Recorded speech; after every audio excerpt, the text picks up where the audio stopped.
A black woman has lived half her life. The first time she flew on an airplane, she was bullied. A strange man practically sat on her lap. She's been living for others for 40 years, and if she'd put up with it before, she wouldn't let them get away with it. She speaks the mind of many a traveler. The captain, who had a deep-seated disdain for the penniless and meddlesome, told her she could go first class if she didn't want to be cramped. As expected, it has to be first class. Even the stewardesses have become more friendly. There was everything to eat and drink. This is the first time she's experienced what life is all about. She didn't do anything about it. After landing, she rented a helicopter and flew directly to a 5-star hotel a few kilometers away. She was so excited that she burst into tears. It was the first time in her life that she had been so generous. The crowd at the bottom of the helicopter were all wondering, who's the big shot in the helicopter? You know, the last time a prince came by helicopter. Due to the early arrival of the airplane, the room she booked has not yet been packed. The only room left is the presidential suite, which costs almost $4,000 a night. The receptionist was a bit skeptical and asked Anna. The waiter took her upstairs. She followed the example of the rich. She tipped the waiter for the first time, but this big tip scared the waiter. He didn't know who this woman was,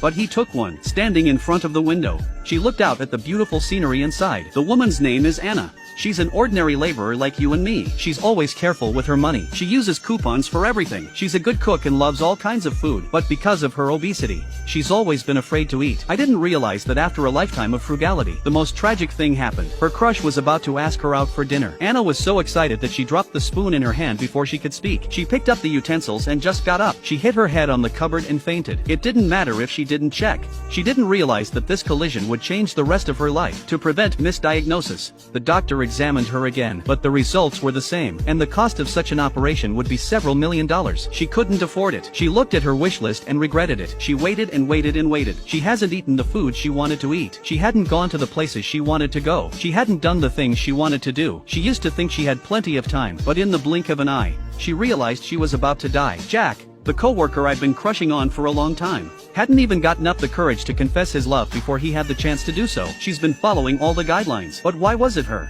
She'd cried enough. Anna has realized that she should treat herself better. In the past, her boss scolded her so much, she put up with it for the sake of 3 dishes and 1 soup. Today, she stormed into her boss's office, took off her high heels and smashed his cell phone to pieces. It's the last time, so let's dress up, eat well and have fun. When she entered the restaurant, she was surrounded by elegant celebrities. Everyone was eating no sugar, no butter, less oil, less salt, but she ordered all the specialties as if no one was watching. The chef saw that she was a real food lover. Not only did he prepare her food himself, he even came out to greet her. The bigwigs in the box were dumbfounded. The chef they couldn't even line up to hire was laughing and joking with this fat girl. People wondered who the woman was. Even the senator couldn't resist Anna after dinner. The rich man saw this. He was even more sure that this woman was something special. This made the tycoon, who already had a problem with her, even more so. Anna ran down the hill on her first skiing trip. Even the instructor couldn't catch up. Screaming with excitement, she pushed her way through the crowd and through the trees. She landed on a table in a store at the foot of the mountain. She made the rich man who was chasing her fall on his face. He went to bungee jumping and jumped down with a whimper. He said he wanted to compete with her,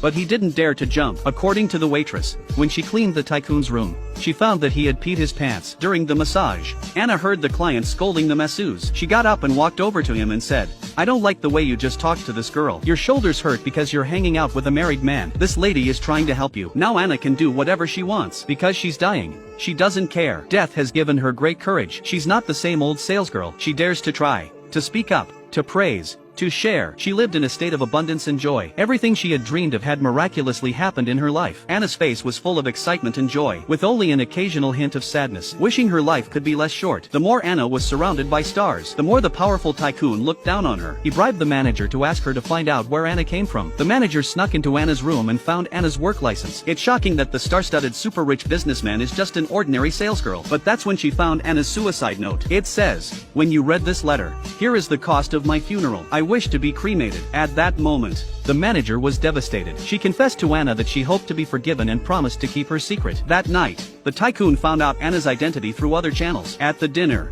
he revealed Anna's identity. He thought everyone would react the same way he did, despising Anna for selling kitchenware, thinking that her past behavior was nothing but a publicity stunt. But to his surprise, Anna admitted who she was without being overbearing. She said she just wanted to spend her last days with no regrets. She'd wasted too much time being afraid to say what she wanted to say. "Maybe it's because I'm afraid that I used to walk around with my head down, and And then suddenly one day you look up at the sky and wonder how I got to this point. People are leaving the room, despising the behavior of the rich. The tycoon became a target and climbed up to the rooftop while drinking alone. The tycoon's life is to be strong and die in the front. He has been a winner all his life. The first time he lost so completely. Anna came to the tycoon to counsel him. People like him who have money and time. There's still plenty of time to change, but he's always worrying about this and that, only to find out on his deathbed that he can't even get married and have kids and open his own restaurant. How lucky you are in comparison. What do you have to worry about? Why don't you take it easy? With Anna's comfort, the tycoon finally got over it. Anna used to go with the flow until the last moment of her life. She didn't have the courage to make up for her legacy. Now her only regret is that she hasn't declared her love to her lover yet. Just then Jack appeared in front of Anna. Anna was shocked and asked Jack why he was here. Jack replied. Anna was happy but more sad. Why does God's will always mess with people?